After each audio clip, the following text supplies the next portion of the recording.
I was an audiovisual technician in Tracy, Minnesota, and Jana was just out of college looking for work.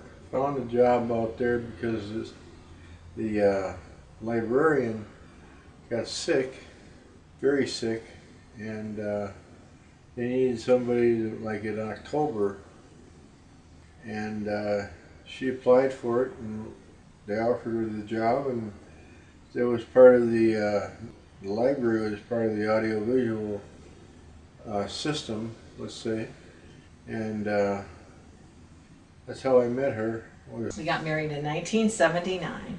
It'll be 33 years on August 5th. Year and a half ago? Yeah. It was March of 2011. Yeah. I went to work at Walgreens. I was working there in the photo lab department.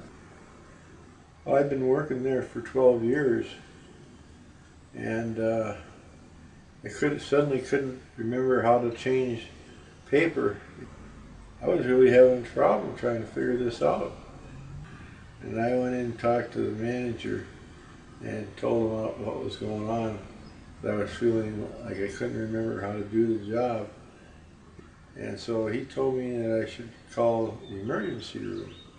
So we went up to Woodwinds, and they took him for the scan, and they came back out, and I was standing by him, and they said, he's bleeding from a mass in his brain.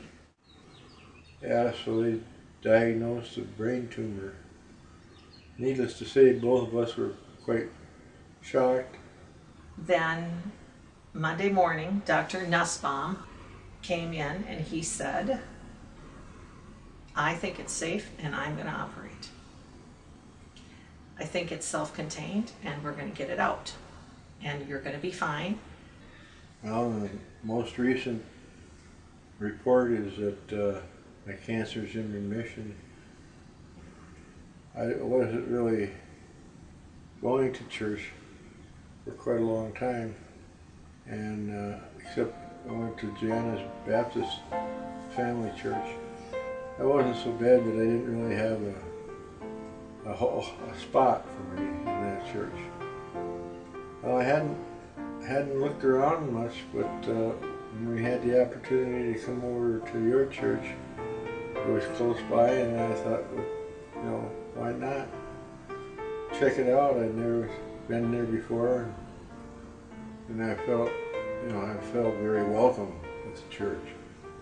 Well, I know Marjorie because she is in my sorority, and I was so excited because she was at All Saints. So I'm like, oh boy, now I know people. And so I went over to her house, and she said, well, Dick and I just finished doing all our planting. And I said, oh, I'm so glad. I said, you know, I guess my garden is just going to be a weed garden like it was last summer, because I need to take care of Monte, and there's only so many things I can do in a day. And she just patted me on the shoulder and she said, don't worry, somehow it'll get taken care of. And I said, okay, and then I just forgot all about it. And then we came home one day and the weeds were gone. And we said, oh my goodness, I think Marge has been doing something. And then right after that, then he came and tilled and put all the dirt in, and that was really great. And then we saw Pastor Jules at service, and she said, what kind of flowers do you like? And I'm like, oh, this is so awesome. So, and then we went, and we were gone on Friday, and we went to spend the whole day with his mom, which was a wonderful day. And we came home, and there it was, and it was all beautiful and gorgeous. And our neighbors were all commenting. They were all like, wow, that is so beautiful. And I said, you got to give All Saints the credit for this, not me. I said, they just came and helped me a lot. So, and it's very beautiful, isn't it? And very nice. It's obvious, once you've been there a few times, that there is a lot of helping with each other and stuff like that in the church. And we talked about that, didn't we? How it's good to have a church where people know you.